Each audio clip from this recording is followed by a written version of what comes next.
신체로부터 몸이 분리되는 내 몸이 보이는 뭐 이런 인식도 했고 하얀 뭔가 형체가 보였다. 내가 유체 이탈을 했다. 내가 내 몸을 떠난 것 같다. 이런 게 아주 흔하지 않은 경험 같지만 생각보다 흔할 수도 있습니다.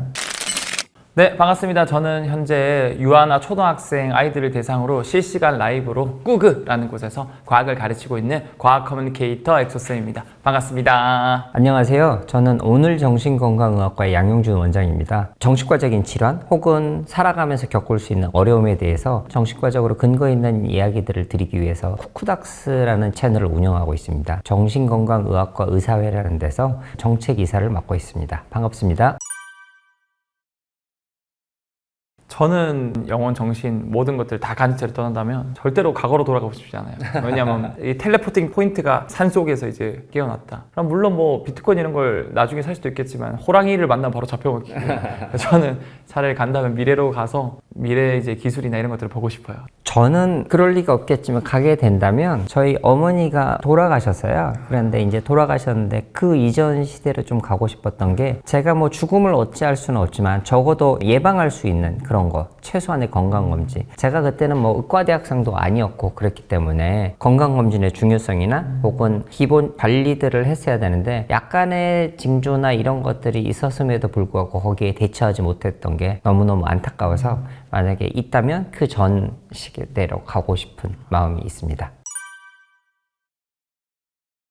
뭐 그런 얘기도 있잖아요. 되게 재밌는 만화 원피스에서 죽음이 뭐라고 생각하냐, 불치병에 걸렸을 때, 독버섯 스프를 마셨을 때, 아니다, 사람들에게 잊혀졌을 때다. 저는 이 죽음이라는 게 두 가지 의미인데 첫 번째는 사회적 의미로 사람들한테 모두에게 잊혀졌을 때 진정한 죽음이 있지 않을까. 그런 의미에서 이제 불멸의 이순신이라는 단어 있잖아요. 이순신은 우리 대한민국이 멸망하지 않는 이상 영원히 살아있을 거라 생각하고요. 근데 뭐 의학적 기준에서는 선생님께서도 아시다시피 예전에는 심장마비였지만 살리는 케이스가 나오다 보니까 이제는 이 뇌관이 완전히 죽는 뇌사 상태가 진짜 죽음이 아닐까 라고 저는 의학적, 과학적 관점에서 생각을 하고 있습니다. 해리슨이라고 하는 인터널 메디슨 의학 교과서에서도 예전의 기준에는 심장 박동 혹은 호흡이 정지가 됐을 때 그런 기준에서 이제 어떤 죽음에 대해서 정의를 내렸다면 현재는 뇌관 설명하셨는데 뇌에 숨쉬고 심장 뛰는 그런 것들을 관할하는 뇌 기능이 뇌관에 주로 있는데 여기가 정지가 되면서 뇌가 제대로 된 전기적인 신호를 보낼 수 없고 뇌 자체가 기능을 못 했을 때 뇌사 상태를 좀 더 죽음에 가까운 것으로 이제 보고 있는 거 미국의 교과서에서는 그렇게 이 정의를 하고 있는 것 같습니다. 제가 찾아본 케이스 같은 경우는 몇 가지 케이스가 있어요. 예전에는 과연 죽기 직전에 주마등이 보일까? 어떤 생각을 할까? 어떤 의식이 있을까? 이런 거에 대한 케이스가 없었어요. 왜냐하면은 사랑하는 할머니, 할아버지 또는 가족들이 임종 상태인데 거기에 무슨 뭐 이의지라던가 주렁주렁 달아가지고 무슨 생각하고 있어? 이렇게 물어볼 수도 없고 실험할 수도 없잖아요. 이게 되게 존엄성도 있고 누가 우리 가족 그렇게 실험시키겠어요. 근데 희귀 케이스로 87세 한 남성이 낙상으로 뇌출혈이 생겨가지고 급하게 응급실에 왔는데 이게 간질 이런 발작을 감지해가지고 뇌검사를 한 거죠. 뇌검사를 하는 도중에 갑자기 심장마비로 사망을 했거든요. 그래가지고 결국 역사상 최초로 죽어가는 사람의 뇌 활동을 기록할 수 있었어요. 기록했더니 죽는 순간 보통은 100% 이제 확생할 수 없지만 보통 우리가 의식이 없을 때 또는 잠을 잘 때 고도의 고차원적 생각을 안 할 때는 델타파라는 뇌파가 많이 나와요. 근데 반대로 뭐 수학 문제를 풀거나 의식이 있을 때 고도로 뭔가 집중할 때 뭔가 회상할 때는 감마파라는 뇌파가 많이 나옵니다. 그럼 당연히 이제 죽는 순간이니까 이 뇌출혈 낙상 환자분이 뇌파 검사를 같이 진행을 하고 있을 때 델타파가 많이 나올 거라 생각했는데 죽기 직전에 굉장히 감마파가 많이 나오는 걸 확인한 거죠. 그래서 어쩌면은 죽기 직전에 왜 그런지 모르겠지만 뭐 많은 과학자들이 뇌로 혈류량이 부족해서 이런 걸 이제 이스케미아 또는 인팍션이라고 하는데 산소가 부족하니까 뇌 입장에서 뇌세포가 살기 위해서 발악을 하면서 막 이런 신경 활동이 증가되면서 아마 감마파가 나오고 그때 주마등이 펼쳐지지 않았을까? 죽기 직전에 내 삶의 모든 것들이 보이지 않았을까? 뭐 이렇게 간접적으로 생각하는 분들도 있었고요. 이 한 케이스뿐만 아니라 이제 미국 미시간 의대 교수 연구팀이 죽음에 임박한 사람들을 대상으로 가족들의 동의를 얻고 생명 유지 장치를 뗄까 말까 했는데 이제 떼는 걸 동의를 받았어요. 뗐을 때 검사를 해본 거죠. 뇌파 검사를. 근데 이 EEG 뇌파 자료를 분석했는데 모두 델타파가 아니고 감마파가 눈에 띄게 증가했고 특정한 사람은 막 300배, 400배까지 증가했대요. 이런 케이스도 결국 비슷한 맥락이죠. 죽기 직전의 사람들은 오히려 굉장히 고도로 의식적인 생각을 할 수도 있다. 이 감마파가 나온 걸 봐서 죽기 직전에 어쩌면 많은 사람들이 얘기했던 주마등 주마등이 펼쳐지지 않을까라고 주장하는 과학자들도 있고, 그게 아니라 아까 말씀드린 것처럼 죽으니까 산소가 공급이 안 되고 뇌 입장에서는 살기 위해서 발악을 하다 보니까 감마파들이 쫙 나오는 거 아닐까. 아직은 모르지만 주마등이 펼쳐질 수 있을 거라는 간접적인 단초의 결과들은 몇 가지 케이스가 있었다. 실제로 뭐 살기 위해 발악하는 것 이 얘기를 하셨는데, 저희가 이제 병원에 있어 보면 간혹 역설적이게도 돌아가시기 직전에 잠깐 깜빡 좋아지는 게 있으세요. 맞아요. 그거 뭐라 그러죠? 무슨 버스팅 뭐였는데, 아무튼 그냥 비유적으로 설명을 하자면 불꽃이 꺼지기 전에, 촛불이 꺼지기 전에 갑자기 환하게 타다가 이제 싹 꺼지잖아요. 그런 것처럼 뇌도 아마도 감마파라고 하는 어떤 고전위적인 이렇게 굉장히 빠르게 움직이는 파형인데, 이런 파형이 많이 나왔다는 거는 뇌가 지금 산소가 부족하고 굉장히 위급한 순간에 뇌의 기능을 다시 어쨌든 살리려고 발악을 하는, 어쨌든 뇌가 살고자 하는 의지를 보이고 있지 않을까라고 해석을 하는 경우들이 많이 있습니다. 그래서 이제 그때 고전위 활동이 이루어지니까 말씀하신 주마등처럼 스쳐 지나가는 건데, 여기에 또 다른 예는 이제 뇌의 측두 두정엽 부분에 자극을 하면 그렇게 주마등처럼 보이는 이런 것들이 보인다는 이런 연구 결과도 있기도 해요. 그렇게 되면 이거는 뇌의 활동으로 인해서 뭔가 스쳐 지나가구나, 이런 것들이 뇌에 의해서 이루어지는 거구나. 실제로 이제 그런 뇌파 같은 뇌전이 외에도 작동을 하게 되는 신경 전달 물질의 구성들도 좀 많이 달라집니다. 게다가 이제 또 허혈성, 산소가 부족하게 됐을 때 이 시야가 좁아지는 현상들이 실제로 일어나기도 해서 마치 이제 터널을 통과하는 환한 빛을 봤다, 이런 경험들, 유사 임사체험, 이런 것들을 하게 되는 경우들이 많이 있다고 봅니다. 어쩌면은 그게 메인은 우리 뇌가 살기 위해서 발악하는 과정에서 신경전달 물질이 활성화되고, 그러면서 이게 의도한 건 아니지만 이런 것들이 시냅스를 거쳐가면서 부차적으로 이게 켜지는 걸 수도 있겠네요. 네, 기억들이. 그럴 수 있겠죠. 네. 같은 맥락으로 자전거 타고 가다가 갑자기 차가 부딪히기 직전에, 뭐 교통사고 나기 직전에 많은 분들이 주마등 봤다고 하는데, 그것도 순간적으로 교감식이 확 활성화되면서 뇌에서 이게 살기 위해서 순간적으로 모든 걸 켰는데, 그때 간접적으로 과거에 저장되어 있던 기억들 쪽도 신경전달 물질이 나오면서 쫙 켜지면서 그때도 이제 주마등을 경험한 거라고 볼 수도 있겠네요. 우리 몸이 실제로 그냥 그렇게 깜짝 반응을 하는 거라고 할 수 있겠죠. 놀랐을 때 깜짝 놀라는 게, 그렇게 되면 숨 가빠지고 가슴 뛰고 이렇게 힘내고 있는 것처럼 뇌도 그렇게 힘을 내고 있지 않을까, 그렇게 추측을 해봅니다. 임사체험자들이 겪은 내용인데 유체이탈을 했다, 아니면 죽으니까 누군가를 봤다, 이런 것도 혹시 설명할 수 있나요? 과학적인? 제가 찾아본 거는 실제로 관련한 전문가분은 이런 얘기를 해요. 세포는 죽기 전에 평소보다 더 활발한 신호가 나온대요. 똑같은 맥락으로 일종의 살기 위해서 세포가 죽으면서 순간적으로 활발해지면서 시야를 담당하는 부분이 활발해지면 환한 빛이 보이고, 또 기억을 담당하는 부위가 활발해지면 기억 회상이 되고, 실제로 미국 뉴욕대 그로스만 의대 연구팀이 2017년부터 2020년까지 심장이 멈춘 분들이 거의 이제 죽기 직전에 사람들을 567명 중에서 다행히도 살아난 사람들을 대상으로 이제 조사를 해봤어요. 근데 생각보다 많은 분들이 그때 특정 경험을 했는데, 그 경험이 뭐냐면 신체로부터 몸이 분리되는, 내 몸이 보이는 뭐 이런 인식도 했고, 독특한 뭔가 터널을 이제 뚫고 가고 하얀 뭔가 형체가 보였다. 이런 것들이 실제로 시야가 좁아지고 이쪽에 한쪽에 집약되다 보니까 뭔가 하얀 빛이 보이거나 내 몸이 분리되는 경험을 하거나, 이것도 같은 맥락인 것 같아요. 내가 유체 이탈을 했다, 내가 내 몸을 떠난 것 같다, 이런 게 아주 흔하지 않은 경험 같지만 생각보다 흔할 수도 있습니다. 여러분, 잠들 때나 혹은 잠 깰 때, 수면에 들어갈 때나 깨어날 때 우리 몸이 잘 안 움직이는 경우들이 있잖아요. 꿈에서도 또 꿈인 걸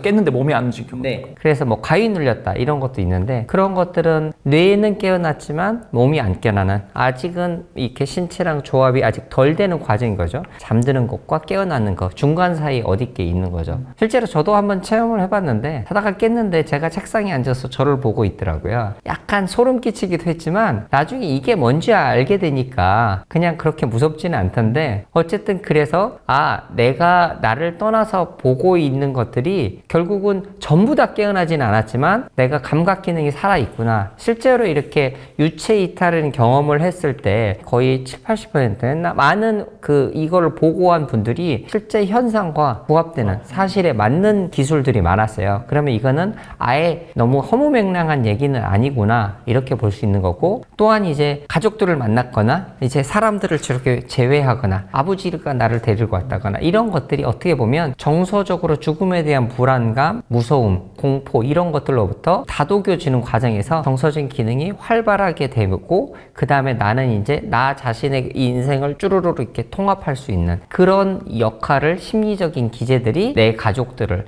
만나게 하는 그런 어떤 뇌기능이나 어떤 신체적인 반응이 아닐까 그렇게 생각을 해보고 있습니다. 일단 이 연구 사례가 있습니다. 굉장히 좀 잔인한 실험이긴 한데 미국에서 이게 실제 네이처지에 실린 연구 결과고요. 사실 우리나라는 소나 돼지 다 먹잖아요. 머리고기까지 먹고. 근데 미국에서는 머리는 버리거든요. 그래서 이 도축 공장에 가서 이제 도축한 지 4시간이 지난 돼지 머리를 수십 개를 가지고 와요. 그래서 그 연구팀이 만든 인공혈액을 주입해본 거죠. 브레인 EX라는 인공혈액을 주입했더니 놀랍게도 죽은 지 4시간이 지났는데도 뇌의 특정 시냅스가 활성화되고 심지어 뇌를 구성하는 마이크로글리아라는 면역세포도 다시 활동을 해요. 특정 뇌에서는 다시 활성화가 일어나고. 그러면 어떻게 보면은 이 죽음이란 게 딱 꺼지듯이 꺼지는 게 아니고 우리 몸에 있는 세포도 뭐 심장이 멎었다고 해서 뇌사가 됐다고 해서 바로 죽은 게 아니거든요. 그러니까 냉동인간을 하는 거잖아요. 그런 것처럼 서서히 죽거든요. 그러면 뇌도 서서히 죽고 있는데 그게 일주일, 2주일인 게 아니라 뭐 4시간, 5시간이면 아직 뇌세포가 다 안 죽었다고 생각하고 그냥 혈액이 공급 안 돼서 지금 의식이 없을 뿐이지 서서히 죽어가고 있는 거고 그 상태에서 이런 인공혈액이나 혈액을 주입하면은 어쩌면은 이제 의식이 돌아오는지 안 돌아오는지는 모르겠지만 뇌가 활성화되는 걸 이 연구팀이 본 걸로 봐서 죽음의 경위를 정말 뇌사로 해야 될까? 왜냐하면 다시 활성화된다는 거는 정말 과학기술이 발전됐을 때는 어쩌면 이 뇌사 상태에 빠진 돼지든 사람이든 다시 인공혈액을 넣거나 특정 과학기술을 통해서 살릴 수도 있지 않을까? 이런 결과를 통해서 우리가 알 수 있는 거는 죽음에 대한 정의가 점점 더 불분명해지고 있다라고 저는 생각을 했습니다. 돼지 뇌에 인공혈액을 넣었을 때 세포 기능이나 면역 기능, 뇌의 일부 기능들이 살아나고 심지어 미세혈관들도 살아나는데 다만 이제 고차원적인 이 돼지가 기능하는 의식적인 면들, 고차원적인 활동이나 이런 것들은 아직 깨어나지 않았다. 이런 부분이라서 그러면 이게 말씀하신 대로 이게 죽음인지 아닌지 아직 모르는 거고 의문을 제기할 수 있는데 우리가 이제 죽음에 대해서 말씀드렸을 때 어떤 의식적인 우리가 기능을 전체적인 할 수 있느냐 이걸 관건으로 삼고 있긴 합니다. 근데 이런 죽음에 대해서 혹은 뇌 기능에 대해서 점점 파봐야 되는 거는 우리가 예전에는 이미 돌아가셨을 거로 했던 분들도 심폐소생술이라는 아주 간단하지만 그 과정을 통해서 살아나시기도 하잖아요. 그러니까 우리는 이런 과정들을 계속 찾아가야 가는 거겠죠. 실제로 대학병원에 있을 때 사망 선고를 내리는 경우들이 종종 있는데 이게 참 쉽지 않아요. 왜냐하면 가족들이 오시기 전까지 심폐소생술을 해달라는 가족들의 요청도 꽤 많은데 이게 언제까지 해야 될지 의학적인 정의로는 이미 돌아가셨지만 가족이 안 오고 있으니 심폐소생술을 계속 하고 있는 너무나 안타까우니까 하고 있지만 어느 정도까지 하느냐 혹은 어떤 기준으로 하느냐 이거는 이제 차츰 더 명확하게 규정이 되어야 되겠죠. 지금 현재 기술로는 모르지만 대부분의 과학기술은 그 선행적으로 뭐 소설 작가나 SF 영화에 나왔던 것들이 실제로 구현된 게 너무 많거든요. 그런 것처럼 충분히 가능하지 않을까라고 볼 수 있는 것 중에 하나가 실제로 마인드 업로딩이라 그래서 뇌의 의식은 사실 뇌세포 자체에서 오는 게 아니고 뇌세포들이 만나는 시냅스, 이 모양, 패턴, 이 커넥텀이라는 패턴에서 오기 때문에 우리가 그러면 특정 사람의 뇌세포의 연결, 모양, 알고리즘, 이 패턴, 커넥텀을 다 파악하면 결국 그 패턴만 그대로 복사해보면은 이 마인드 업로딩이 될 수 있지 않을까. 디지털 세상에서 의식을 하나 구현할 수 있지 않을까. 뭐 이렇게 생각을 하는데 아직까지는 굉장히 한계가 많은 연구라고 볼 수 있고요. 그럼에도 불구하고 계속 발전은 되고 있는 걸로 알고 있어요. 예전에는 이제 C 엘레강스라는 예쁜 꼬마 선충에 있는 모든 뇌세포의 시냅스를 파악해서 그 커넥텀을 디지털 세계에 넣었더니 실제로 꼬마 선충 같은 녀석이 막 움직여요. 막 이런 식으로. 살아있는 거죠. 근데 이제는 인공지능의 발달과 다양한 툴, 도구의 발달로 초파리를 성공했어요. 초파리에 있는 모든 내부의 시냅스 커넥텀 이 패턴을 파악해서 컴퓨터에 업로딩을 하려고 하는 거죠. 그러면 결국 예쁜 꼬마 성충에서 초파리에서 조금 더 고등능물로 가다가 보면 언젠가는 인간도 성공할 수 있지 않을까라고 하지만 이거는 너무 먼 미래적인 얘기라서 저도 좀 조심스럽긴 하네요. 이러면 다시 이제 저희가 계속 얘기하고 있었던 다른 사람한테 옮기면 그 사람이냐, 몸이 주인이냐, 뇌가 주인이냐 이런 것 같은 정체성의 문제는 계속 되는 거고 그래서 이거에 대한 어떤 사회적인 합의가 이루어져야 되고 법적인 제도적인 것들이 돼야 되고 그렇게 되면 다시 죽음이란 무엇인가 이거를 제대로 정의를 내려야겠죠. 실제로 이제 이게 먼 훗날 얘기 같지만 벌써 우리는 이미 실현되고 있잖아요. 이럴 때면 장기 이식이 바로 그런 사례들인 거죠. 이 사람은 있지만 일부 장기들을 돌아가신 분들에게서 공여받아서 이제 이분이 건강한 삶을 살고 있으신데, 이런 경우에 있어서 이런 것들이 몇 %까지 어느 장기까지 했을 때 이런 누구냐 이런 문제들이 제기될 수가 있을 것 같습니다. 그래서 이 부분들은 많이 논의가 돼야 되고 사회적인 합의가 이루어져야 되지 않을까 생각해 봅니다.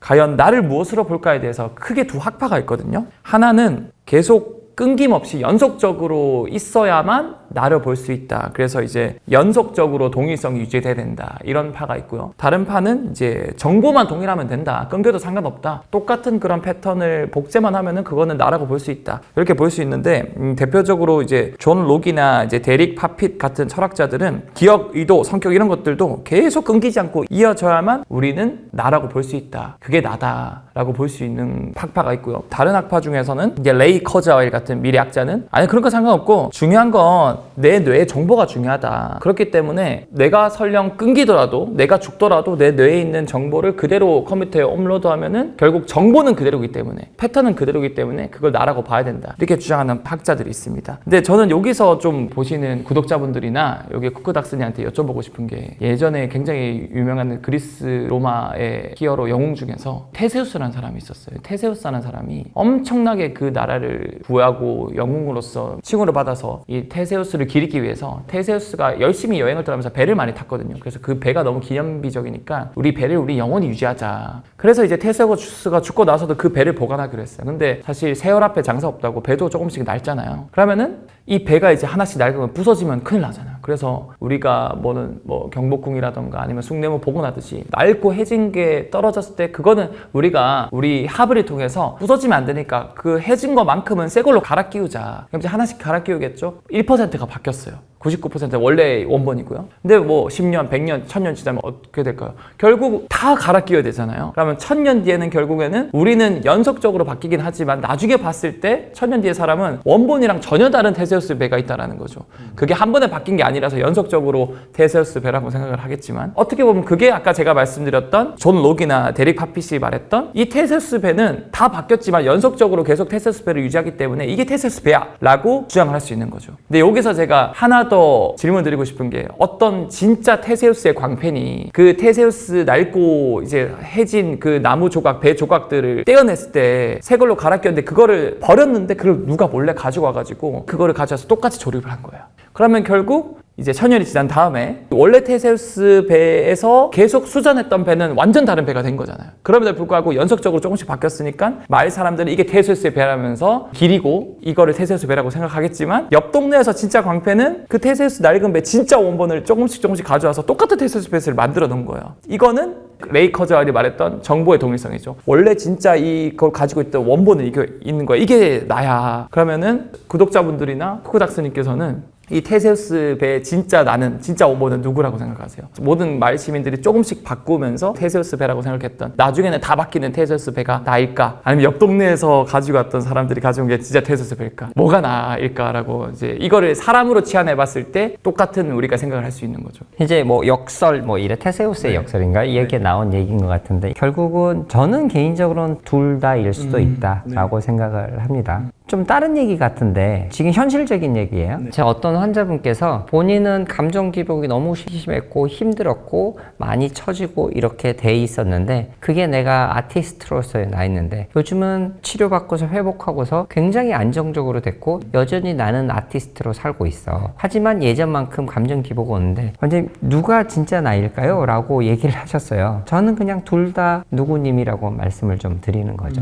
둘 다 있을 수 있는데 어쩌면 우리는 정신과 물질을 어떻게 뭐가 중요하느냐 그걸 이분법적으로 다루고 있는 게 아닌가 싶고요. 정보를 유지하고 있느냐는 정신적인 걸 거고 이런 물질이 어떤 이게 계속 돼 있었을 때가 나이다 라고 보고 있는 갑론을박 이렇게 있을 수 있겠지만 어쨌든 이 두 가지는 떼어낼 수는 없는 문제이니까 이걸 분리해서 하기는 쉽지 않겠다라고 생각이 들고요. 제가 공각기동 때 너무 재밌게 봤었어 가지고 거기에서 계속 이 얘기 나오잖아요. 이제 고스트 혹은 이 사이보그, 여기 몸의 인더쉘, 쉘은 껍데기일 뿐이고 고스트가 있는 이게 진짜다라고 계속 얘기하지만 결국은 그 고스트 주인공도 통합되는 과정으로 나가고 있는 거고, 그러면 이게 물질과 어떤 이런 정신적인 거는 분리해서 구별하기는 어려울 수 있겠다. 이런 주제들을 던지고 있지 않나 생각을 해봅니다. 결국에는 이런 게 뗄래야 뗄 수 없는 게 지금 현실이지만 미래에는 뇌세포가 그대로 유지되면서 동시에 내 뇌세포를 다 스캔한 거를 업로드하면은 거기서도 똑같은 나의 영혼이 디지털 세계에 나온다. 얘도 정보로서의 나고 나도 물질로서의 나거든요. 그러면 이거는 나도 나고 얘도 난데 사실상 나가 아니잖아. 서로 다른 개체잖아요. 이런 부분에서는 굉장히 복잡해질 것 같고, 비슷한 맥락으로 저는 쌍둥이가 그런 것 같아요. 쌍둥이도 사실은 하나의 세포였는데 얘네 세포들을 분열하다가 그대로 붙어 있으면 하나의 개체가 되고 떨어지면은 둘이 되는 거잖아요. 따르면 되는 거잖아요. 근데 이게 어중간하게 떨어지면은 뇌가 붙어 있는 채로 샴 쌍둥이가 되잖아요. 근데 그런 경우는 정말 신기하게도 자아가 두 개면서 하나인 경험이 많지 않습니까? 예를 들어서 내가 왼쪽 친구랑 오른쪽 친구가 머리가 붙어 있는데 왼쪽 친구가 뭔가 생각을 하면 오른쪽 친구가 왼쪽 친구가 어떤 생각을 하는지를 공유를 할 수 있어요. 또 왼쪽 친구가 포도를 먹으면 오른쪽 친구가 포도 안 먹었는데 포도 맛이 나요. 근데 이런 부분이 사실은 들어가면 들어갈수록 경계가 없다라고 저는 생각을 하고, 그렇기 때문에 세상은 무경계고 그런 것들을 인간이 애써 경계 지으려고 하는 그런 인식 때문에 이런 답이 없는 문제들이 나온 것 같고. 미키17 그 이야기랑 거의 유사한 것 같아요. 나 자신을 디지털화 시킬 수 있다면 하시겠어요? 내가 우주에서 저는 저밖에 없잖아요. 근데 나를 나라고 인식하는 건 내 뇌의 이런 커넥텀이 시냅스의 연결이거든요, 통합. 근데 그게 만약에 제가 죽는 즉시 가상 세계로 보낸다면은 그게 나는 나라고 생각할 텐데, 내가 그대로 살아있으면서 또 다른 내가 마인드 업로딩이 된다면 이건 또 서로 다른 나가 된다고 생각하거든요. 그래서 굉장히 너무 어려운 이야기긴 한데, 만약에 내가 불치병에 걸려서 죽기 직전이다 그러면 저는 그런 선택을 할 것 같아요. 트랜센더스라는 영화도 있고 또 비슷한 영화도 많거든요. 네. 저는 선택할 것 같습니다. 저는 지금의 삶이 나라고 생각해서 디지털화는 쉽지 않을 것 같긴 합니다. 그리고 이제 이런 질문에 대해서 계속 나왔던 것 중에 베르나르 베르베르의 뇌라는 소설이 저는 굉장히 감명 깊었는데, 결국 어떻든 락드인 심드롬, 몸에 갇혀있는 너무 답답한 상황이었지만 결국은 디지털화 되면서 전 세계를 아우를 수 있었지만 비극적인 결말이 나와서 아, 이게 정말 우리한테 던지는 이슈가 크긴 크구나 라고 생각했고, 저는 그래서 그 영향을 좀 받은 게 커서 지금 현재를 잘 충실하게 지내자는 게 모토라서 디지털화 쉽지는 않을 것 같습니다. 200% 가능할 것 같고요. 지금도 이런 있는 기술이 있어요. 예를 들어서 뉴로 시네마틱스트라든가 뉴로 이미징이라든가 그 사람이 뭔가를 읽고 있거나 뭔가 보고 있으면은 그 사람이 뭘 보고 있는지 몰라도 뇌파를 검사해서 그걸 이미지화할 수 있는 기술이 있거든요. 그래서 굉장히 이제 구현율이 높아요. 누가 토끼를 보고 있으면은 실제로 그 사람이 뭘 보고 있는지 몰라도 컴퓨터 상에서 이 사람의 뇌파를 읽고 토끼 이미지가 나와요. 같은 맥락으로 이 사람이 꿈을 꾸고 있으면 어떤 꿈을 꾸고 있는지도 역추적이 가능하다는 거죠. 저는 지금 당장은 내 뇌파를 읽어서 기계를 조정하는 BCI 장치, 브레인 컴퓨터 인터페이스 또는 브레인 머신 인터페이스, BMI 장치라고 하는데, 그걸로 요즘에는 전신마비 환자가 몸을 못 움직여도 마리오 카트를 해요. 그다음 문명을 하고 막 스타크래프트 게임을 하고요. 심지어 척수신경이 끊겨가지고 이제 유선이 끊겼지만 운동 쪽을 뇌파를 읽어서 아래쪽에 수신 장치를 달아가지고 운동 쪽을 자극하면은 움직이는 사람도 사이언스지 결과가 나타났거든요. 그래서 움직이고 있어요. 뭔가 공상과학 같은 영화 같은 게 현실화되고 있고, 그럼 바꿔 말하면 우리가 생각하는 것도 읽을 수 있는 미래가 머지않아 있지 않을까라고 저는 생각합니다. 사과라는 단어를 생각하고 있었는데 애플이라는 거를 캐치하고 있는 이 현실 세계에서 일어나고 있고, 저희의 생각은 쇼핑몰이 잘 읽고 있다고 생각합니다. 제가 뭘 많이 구매하고 있었는데 다음날 아침에 저한테 광고가 띡 날라오고 있죠. 이런 것들이 회사의 감시다, 저 넘어 컴퓨터 넘어서에서 나를 보고 있다, 이런 얘기도 많지만 이 사람의 패턴을 읽어서 어떻게 하고 있는지, 이런 것들이 벌써 지금 현실에서 이루어지고 있으니까요. 또 여러분이 보시고 있는 유튜브도 마찬가지가 아닐까 는 합니다. 감각을 느끼는 거, 뇌가 받는 거잖아요. 네. 그것도 기계가 사람의 손을 만약에 대체한다고 하면 받을 수 있어요. 네, 실제로 그런 기술이 있고요. 국내에서도 그런 눈은 안 보이는 분이 이미지 센서로 외부를 자극해서 그게 그 시각 피지를 자극해서 간단하지만 외부가 보이는 그런 장치도 있고요. 또 인공 코라던가 인공 혀라던가 이런 기계가 뇌랑 연결돼가지고 간접적으로 맛을 보거나 냄새를 보거나 이런 것들이 지금 나오고 있어요. 이제 바이스 벌사가 되는 거죠. 출력도 되고 이제 인풋도 되고. 결국 꿈에서 맛있는 거 먹었던 기억이나 혹은 냄새의 기억이나 혹은 시각 보이는 것도 결국 실제로 눈 감고 있는데도 뇌에서 일어나고 있는 활동이니까 이 뇌의 활동들을 어떻게 작용하느냐에 따라서 말씀대로 이제 감각도 살릴 수 있는 이 시대가 되어 가고 있습니다.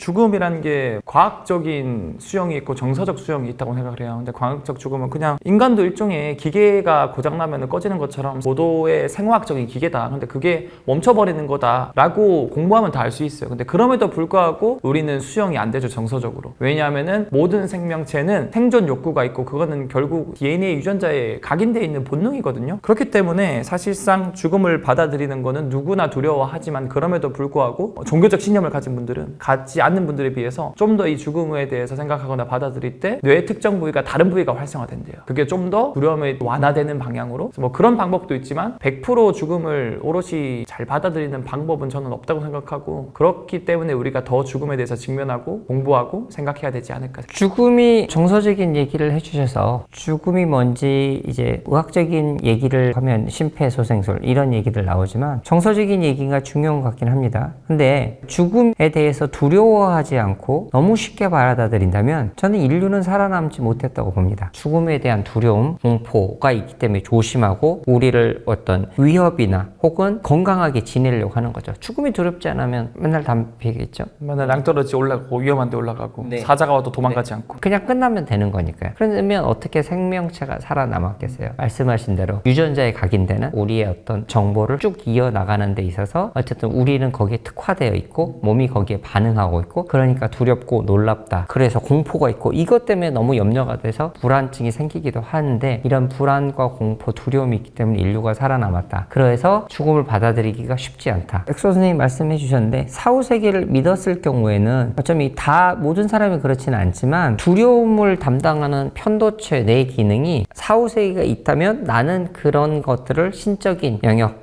차분하게 받아들일 수 있고 이를 통합하는 전두엽 기능이 잘 활발하게 되긴 합니다. 반면에 사후세계가 없다고 믿는 분들은 실질적인 현실적인 이런 것들을 어떻게 할지 봐서 어떤 두려움이나 공포에 담당하는 감각 기능 혹은 지금 현재 내 거기를 담당하는 부분들이 훨씬 더 활발하게 일어난다고 봐요. 그래서 결국 신적인 혹은 사후세계에 대해서 어떻게 내가 태도를 취하느냐에 따라서 뇌의 기능도 달라진다는 연구가 있습니다. 이게 굉장히 중요한 이슈라고 할 수 있는 게 이거를 제대로 처리하지 못했을 때 우리는 힘들어지고 나 자신도 힘들어지고 가족들도 힘들어지거든요. 나는 죽음의 공포로부터 떨어서 제대로 남은 생을 누릴 수가 없고 가족들은 가족이 이별하게 됐을 때 이걸 어떻게 애도를 잘 하느냐 어떻게 슬픔을 잘 마무리하느냐 이런 과정인 거고요. 그래서 아예 이제 엘리자베스 퀴블러-로스라는 분이 죽음을 받아들이는 과정 죽음에 대해서 5가지 단계를 두었습니다. 실제로 이렇게 쭉 연속선상으로 가는 건 아니고요. 저희는 답다라고 외우기도 하고 그랬는데 D가 처음에는 디나이얼 합니다. 부정입니다. 그래서 내가 왜 나 아닐 거야 라고 실제로 과학적인 의학적인 선고가 내렸음에도 불구하고 나는 그럴 리가 없어 라고 하는 게 부정인 거죠. 그런 게 이제 D고 그 다음 A는 그래서 왜 나한테 이런 일이 일어나 하면서 화를 엄청 내죠. 분노입니다. 앵거. 도저히 난 안 되겠어. 막 쏟아붓죠. 그런 게 앵거고 그러다가 이제 B입니다. 아 제발요. 제발 내가 이렇게 착하게 살 테니까 저를 조금만 더 하게 해주십시오. 그게 B입니다. 그러다가 그 다음에 이제 D는 이제 정말로 이제 나 포기, 디프레션, 나 못하겠어, 아무것도 못하겠어 그런 과정이고 마지막으로 그러니까 A가 acceptance 그래서 수용입니다. 그래서 아 이런 일들이 일어날 수 있으니 아 나는 이제 내 삶을 잘 마무리해야겠구나 이게 어쩔 수 없는 부분이고 어떻게 건강하게 지금 삶을 살아갈 거냐 acceptance 수용이죠.